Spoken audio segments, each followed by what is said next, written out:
Hi, this is MIJAN here. So in this video, I'm gonna show you how you can track dynamic product price. Like if you set up a custom JavaScript variable, then this variable will help you to collect the product price, and it's dynamic, not static. Like if you set up one variable, then this variable will help you to collect the price or the value for every item or every product. Okay, so basically we use this value or price variable for different kind of platform like Facebook, Google Analytics, Google Ads conversion tracking, TikTok pixel, etc. So it's really mandatory. So if you would like to set up the custom JavaScript variable, you can follow this chart. You can see here, first you have to select your element, then inspect, right click, copy just paste in console. So I will show you everything in live. So you can see here, this is a product and this is the price. So first of all, you have to select this one and then click on right button of your mouse. Then here you can see inspect, just click here. Now you can see here, this is the selected element. Okay, if your element isn't right, then you can select by click here. You can see this is selected, just right click here, and here you can see copy, just click here and you can see here copy JS path. Copy this one, go to console, remove all these things, paste the code here. Now you have to write something, dot inner text. Okay, done.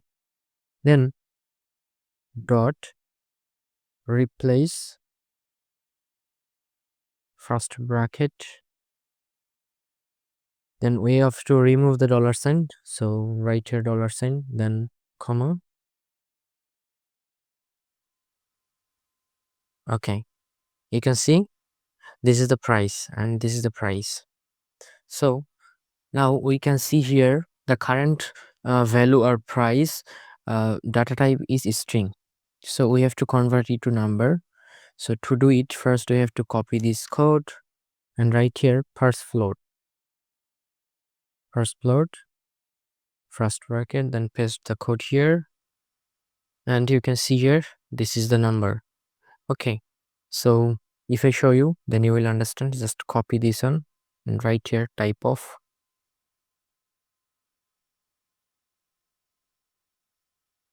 You can see its number. Okay, so this is our code.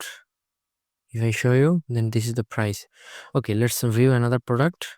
Can remove all these things, paste the code here, enter. It's not working because you can see here there is a specific product ID, so we have to remove this one. Again, we can paste the code here, and if I just remove this code,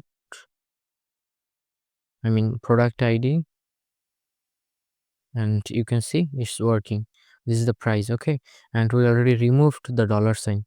Fine, let's copy this code. So you can see here, this is my GTM. I already connect this GTM with this website. First of all, make sure the GTM is connected with your website, because with the GTM we will set up the variable. So I think you already know how to connect Google Tag Manager with the website. So now go to the GTM, then variables, then user defined variables, new, custom JavaScript, and right here function, and paste the code here. Now save. Let's preview. So you can see the tag manager is connected. Let's view product.